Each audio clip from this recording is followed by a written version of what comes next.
Bagus ke bernafas ikut mulut? Dan apakah kelebihan bernafas ikut hidung? Tengok video ni sampai habis.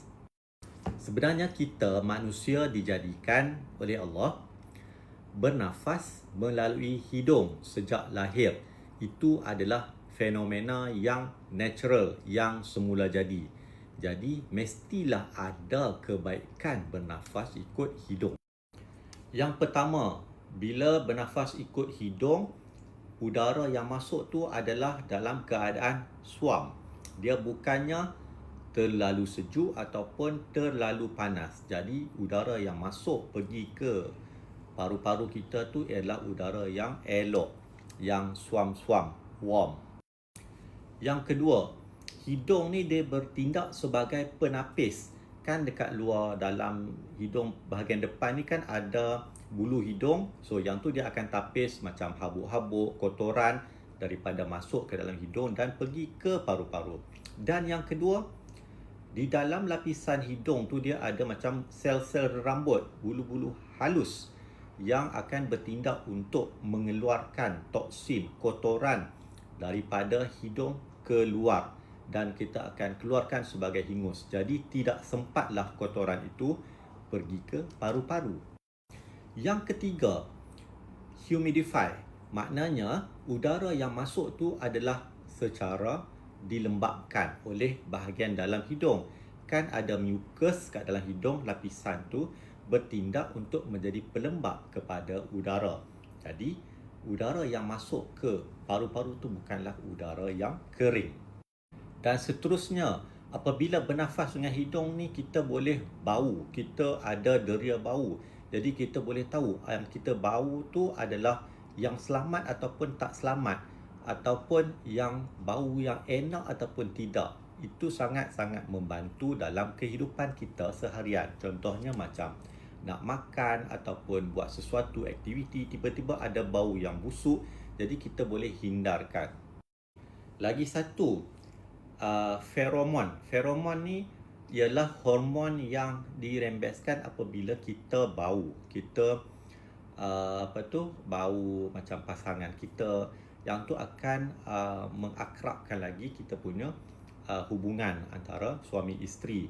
Yang tu sangat penting, feromon. Jadi kalau bernafas ikut mulut, tak adalah feromon tu. Seterusnya, satu kajian, hidung kita merembeskan nitric oxide. Nitric oxide ni adalah chemical, bahan kimia yang badan kita keluarkan, hidung kita keluarkan. Dia akan boleh jadi saluran darah mengembang, dan bila saluran darah mengembang dan tidak kecut, itu akan mengurangkan tekanan darah. Ini secara tidak langsung lah. Dan yang last kali, bila bernafas ikut hidung ni, kita tak akan jadi hyperventilate. Hyperventilate ni kita bernafas dengan laju. Bila bernafas dengan laju, otot-otot paru-paru akan jadi stres, akan jadi lengoh. Jadi bernafas ikut hidung ni kita boleh bernafas dengan nyaman, dengan elok, tanpa sesuatu yang aktif. Sekarang kita tengok apakah keburukan bila bernafas ikut mulut. Pertama, bila mulut terbuka untuk bernafas, mulut jadi kering, kurang air liur. Air liur tu penting untuk penjagaan gigi, gusi.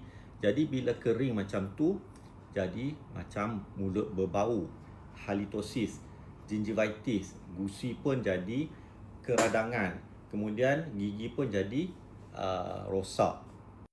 Lain lagi, boleh dapat berdengkur. Bila bernafas ikut mulut, kita akan automatik berdengkur. Contohnya, bernafas ikut mulut. Kalau bernafas ikut hidung, tak akan ada bunyi berdengkur tu. Kebiasaannya lah. Dan seterusnya, keburukan bernafas ikut mulut. Mulut pun jadi kering, jadi merekah. Kemudian air liur pun meleleh. Itu satu benda yang tidak baguslah. Dan yang paling penting ialah bila kita bernafas ikut mulut, kita punya rahang akan tumbuh tidak normal. Ini biasanya jadi kepada kanak-kanak. Bila mulut terbuka, maka lidah tidak akan pergi ke lelangit dan rahang akan jadi melengkung ke atas dan mulut jadi muncung ke depan. Sepatutnya mulut kena tutup, lidah pergi ke lelangit, maka gigi kita akan jadi elok, melengkung cantik dan langit atas akan rata elok dan tidak melengkung. Maka mulut kita, muka kita akan jadi bentuk dengan normal. Itulah dia keburukan bernafas ikut mulut. Jadi, seboleh-bolehnya pastikan kita, anak kita semuanya bernafas ikut hidung. Okey. Kalau dapat sesuatu, boleh share kepada rakan-rakan anda. Assalamualaikum.